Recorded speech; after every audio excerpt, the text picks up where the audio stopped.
Si le message devient une punition pour toi, c'est que tu n'as pas été fait pour ce message. Voilà, nous sommes encore là ce matin sur les canapés,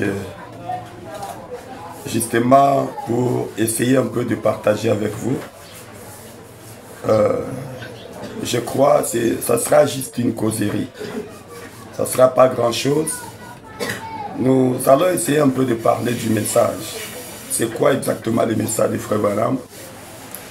Bon, nous sommes inspirés par une déclaration que les bien-aimés, une déclaration que Frère Lifoko a faite. Cette déclaration-là vraiment m'a beaucoup plu.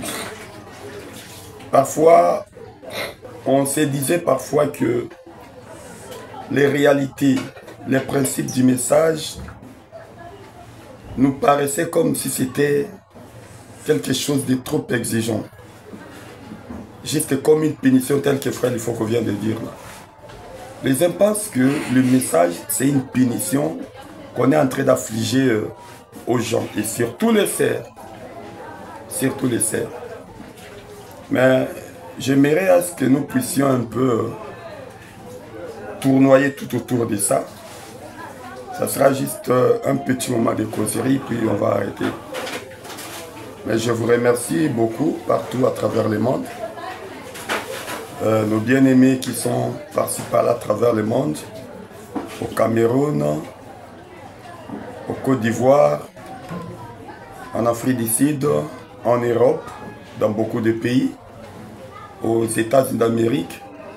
Là, je salue le frère qui est en Douala. Oui, nous lisons vos commentaires. J'avais lu ce que tu as écrit là. Vous savez, parfois, si nous mélangeons lingala et français justement pour aider aussi nos frères congolais, parce que ce n'est pas tous les Congolais qui comprennent le français. Il y en a d'autres qui parfois ont des difficultés. Nous sommes dans un pays francophone, oui, mais ce n'est pas tout le monde qui parle français. Et vous savez, vous là, vous êtes en Douala, vous n'avez rien comme connaissance sur le lingala. Et j'ai bel et bien reçu cette reproche-là. Voilà pourquoi nous allons faire un effort d'améliorer notre travail. Et c'est ce que vous allez remarquer ici dans cette émission. Nous allons beaucoup plus parler en français. Même si les mots lingala vont entrer, on fera toujours un effort de traduire ça en français. Vraiment que Dieu me bénisse. On est là sur le canapé et parlons un peu du message. C'est quoi vraiment le message de Frère Branham? Est-ce que le message de Frère Branham, on peut considérer ça comme étant une punition? Et de la manière dont le frère Lifoko, bon, avant que nous puissions un peu continuer, j'aimerais à ce que vous puissiez suivre l'extrait de la prédication du pasteur Lifoko. Et nous reviendrons juste après pour continuer dans notre émission. Mais de toutes les façons, si c'est ta première fois de nous trouver sur cette chaîne RSTV, je t'invite à bien vouloir t'abonner. Abonne-toi d'abord et n'oublie pas d'aimer la vidéo et aussi de partager ça avec les autres. Ça fera du bien. Vous savez, quand vous aimez une émission, quand vous la partagez, ça permet aussi que YouTube puisse nous coter. Et ça fera en sorte que la vidéo puisse être toujours en ligne et permettre à ce que ça puisse toucher bon nombre de gens. Voilà, c'est vraiment important d'aimer et aussi de partager. Surtout, mettez le commentaire. Mettez aussi le commentaire, ça fera du bien. Il faut mettre des commentaires. Merci là. Suivons d'abord le pasteur Lifoko, le pasteur live, et nous allons revenir juste après. Merci. Si le message devient une punition pour toi, c'est que tu n'as pas été fait pour ce message. Le message, c'est la meilleure des choses que Dieu peut donner à un humain. Voilà, merci beaucoup la régie. Le message, c'est la meilleure des choses que Dieu peut donner aux humains. Si le message devient une punition pour toi, c'est que tu n'as pas été fait pour ces messages. Tu n'as pas été créé pour ces messages. Et vraiment, quelle belle parole. Là, c'est notre nouvelle émission sur le canapé. Donc, ça sera une émission toujours fréquente sur la ligne, justement pour essayer un peu de décortiquer sur des petits points négligés. C'est ça un peu la raison de cette émission. Décortiquer sur de petits points négligés, parce qu'il y a d'autres choses dans les messages qui semblent vraiment être négligés. Et ce sont des petits maillots qui tiennent la chaîne, mais parfois on néglige cela. Vous savez, nous sommes allés beaucoup plus loin, si bien que la sainteté dans les messages de Frère Branham est devenue quelque chose d'hypothétique. Hein. Donc la vie chrétienne, c'est devenu comme une habitude. Les gens ne vivent plus de la parole. La parole est devenue justement comme un discours. Tu peux voir un frère. Nous, à notre époque, quand on avait écrit le message, même le fait de saluer une sœur comme ça, main en main, ça posait problème. Hein? Ça posait un problème, on avait peur. C'est que, bien que ce n'était pas vraiment du tout correct, mais ça exprimait quand même quelque chose qui montrait aux yeux du monde comment le message a certains critères qui fait voir aux yeux du monde que la vie chrétienne, si vous la cherchez, venez trouver ça dans les messages. Les gens savaient craindre Dieu. Les gens aimaient Dieu. Et les gens, les frères à l'époque faisaient un peu l'effort de mener la vie chrétienne comme il fallait. Mais aujourd'hui, nous sommes tellement habitués avec la parole de Dieu, si bien qu'on a commencé à s'embrasser sans tenir compte du respect de la pudeur. Vous voyez un frère qui n'est même pas, qui n'a pas de parenté avec la sœur, mais qui s'embrasse. Et quand vous essayez de lui faire comprendre, non frère, qu'est-ce que ça fait? Hein? Nous sommes déjà dans le 7e saut. Nous sommes retournés au commencement, hein, là où il y avait l'innocence. Donc, Adam et Ève étaient nés, mais qu'est-ce que ça faisait? Ils pouvaient aussi s'embrasser, qu'est-ce que ça faisait? Et nous sommes au retour au commencement. Vous voyez des gens monter des citations simplement pour essayer un peu de couvrir leur mal. Le message a perdu sa valeur. Et je me dis, peut-être la raison est similaire avec ce que le pasteur Life est en train de dire ici. Donc les gens ont poussé beaucoup d'idées un peu avant pour dire que le message, nous voulons faire de cela une punition. Non, non, le message n'est pas une punition. C'est pourquoi il faut qu'on dise quoi? Que si vous estimez croire que le message est une punition, c'est que vous n'avez pas été fait pour ça. Vous n'avez pas été fait pour ça. Le message, c'est la meilleure des choses que Dieu ait donné aux humains. Et comment on peut dire que le message est une punition? Et vous trouvez des frères, des sœurs dans les messages qui disent que non, bon, l'équipe, vous exagérez. Comment vous voulez que nous, les sœurs, on ne s'embellit pas? Vous ne voulez pas que nous puissions un peu arranger nos corps? C'est quoi là?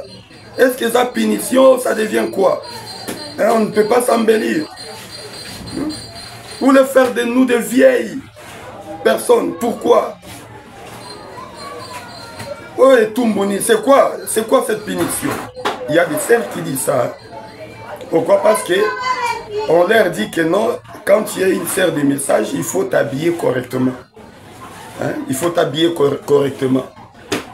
Maintenant, parce qu'elle ne veut pas s'habiller correctement, Et qu'est-ce qu'elle dira?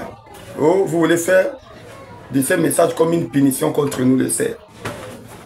Quand vous les frères vous habillez, comme j'ai entendu une sœur en train de défendre les sœurs dans les messages.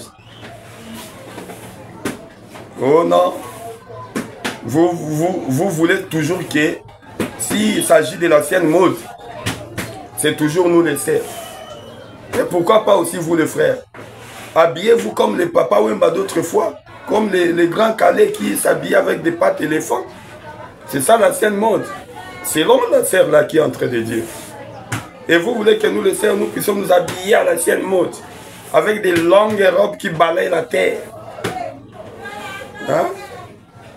Et de manches longues comme ça. Mais vous êtes dans l'actualité, vous les frères. Dans les kilélos, comme on le dit, ici à Kinshasa. Mais pas nous, pourquoi? Donc, dans la tête de la sœur là, elle est en train de penser que le frère veut faire du message une punition contre elle. Voilà. Donc, comme il est Tumbo, donc Bango Bakola Tabas à la liberté, elles ne doivent pas être libres. Donc, nous mettons les sœurs dans la prison, d'après elle. Mais nous, les frères, on est prêts à faire tout comme dans Kilelo, dans l'actualité. Mais pourquoi pas et? Voilà. Le message, c'est la meilleure des choses que Dieu ait donné aux humains. En tout cas, merci beaucoup, Pasteur Lifoko. Merci beaucoup. Ça m'a tellement soulagé, cette façon de comprendre les choses. Si tu es réellement une fille de Dieu, alors que la parole dit, tu devrais t'habiller avec des habits décents. Ça dit, là ta robe nayo, et il est qu'à genoux. Ça ne va pas poser problème. Porte ta jupe, hein, et il est qu'à genoux, en dessous des genoux. Hein? Et il ne faut pas laisser la poitrine ouverte. Ventre ouvert, les dos nus qu'on sort, ventre nu. Tout cela pourquoi? Simplement parce que Moutazo lingate, l'ilobe salaye. L'ilobe comme une punition, la parole devient une punition pour elle. Et de telles sœurs-là, elles marchent avec leur sac, na babilamba mi balé. Oui. Toyebi makambobo salaka. Bon, des vêtements dans les sacs. Oyo la tiozo bimana on anda kuba paraba moni. Et ça, oyo message zolinga. Mais quand tu arrives là-bas, tu enlèves et tu te changes et tu portes les kilélos. Pour ceux-là qui sont hypocrites, c'est comme ça qu'il faut. Donc, vous faites du message comme une punition pour toi-même. Non, le message, c'est la meilleure des choses que Dieu a dit donner à l'homme en ces derniers jours. En tout cas, que Dieu vous bénisse. Là, c'était juste sur les canapés, notre émission qu'on vient de créer justement pour essayer de toucher des petits points. Des points négligés. Comme la sainteté aujourd'hui, c'est négligé dans les messages. Parler de la sainteté, ça devient un tabou. Quand vous prêchez beaucoup plus sur la sainteté, on vous qualifie d'une église dénominationnelle. Oh, nous sommes parole, nous sommes dans les messages, c'est la parole. Ici, c'est la parole. Mais est-ce que tu ne sais pas que la parole égale la sainteté? N'est-ce pas que Jésus avait dit à Dieu, sanctifie-le par la parole? C'est la parole qui sanctifie. Et si toi, tu crois dans la parole, et tu refuses de la sanctification, c'est que la parole ne joue pas vraiment le rôle qu'elle devait jouer dans ta vie. Parce que la parole doit sanctifier. La parole doit sanctifier, évidemment. Jésus a dit, sanctifie-le par ta parole. Mais quand vous prêchez la sanctification, vous dites, non, c'est un message de Luther, un message de Wesley. Ce n'est pas notre message. Nous, c'est la parole, le 7e sceau, l'ouverture des sceaux, le retour au commencement et tout. Et vous essayez de tout embrayer. simplement pour enlever la sainteté. Et voyez comment les jeunes gens se comportent dans les églises. L'église du message qui autrefois était une église qui prônait sur la sanctification. Et nous avons les chorales du message où les jeunes frères, les jeunes sœurs sont en train de vraiment, c'est un peu bizarre. Ça devient comme un dépotoir. Pourquoi ça? Tout simplement parce que vous pensez que le message est une punition et vous ne voulez pas cette punition-là. Voilà pourquoi vous êtes en train de vous comporter de manière qui discrédite même la valeur de la chose que vous témoignez être la vérité que Dieu nous a envoyée à ces derniers jours. En tout cas, que Dieu vous bénisse partout où vous êtes. Nous vous aimons beaucoup. Et je crois par la grâce de Dieu, nous allons encore revenir sur le canapé pour de prochaines émissions. On aura encore à parler sur de petits points négligés. Si vous avez aimé cette émission, mettez un peu de commentaires et partagez avec les autres. Surtout, n'oubliez pas de liker. Ça nous fera du bien. Merci. Je vous propose cette belle chanson que nous avons composée. Que cela puisse te bénir là où tu es. Merci beaucoup. Ciao.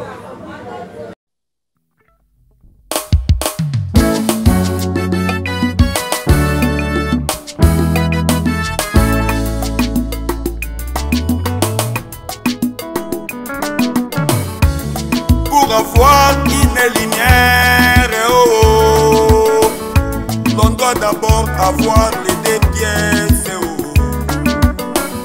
qui doivent tourner parfaitement.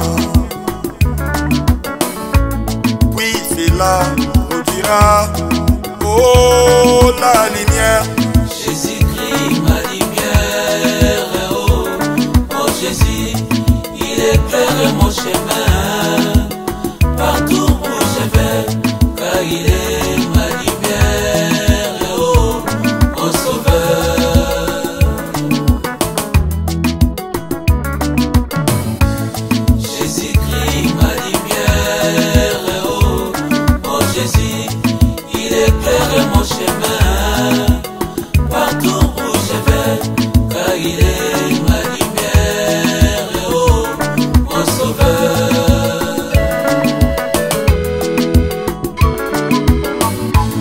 Jésus était sur la terre. Quand Jésus était sur la terre, nous lisons dans la Bible qu'il était la lumière.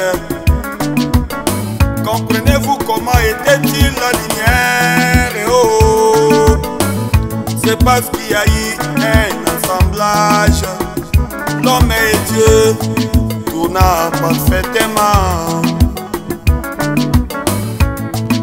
Cela avait produit, oh, la lumière. Jésus-Christ, ma lumière, oh, oh Jésus, il éclaire mon chemin. Partout où je vais, car il est ma lumière, oh, mon sauveur. Jésus-Christ, ma lumière, Jésus, il éclaire mon chemin. Partout où je vais, car il est ma lumière, oh, mon sauveur.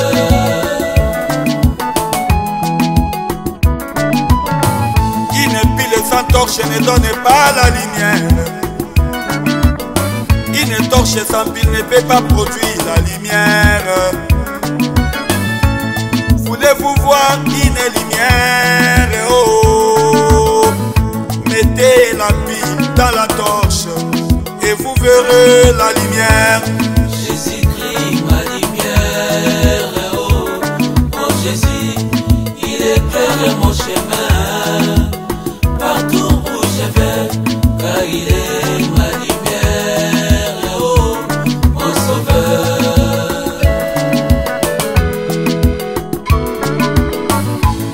Sans l'homme ne donne pas la lumière. Écoutez bien. Sans Dieu ne peut pas produire la lumière. Voulez-vous voir une lumière? Oh, mettez Dieu dans la chair humaine.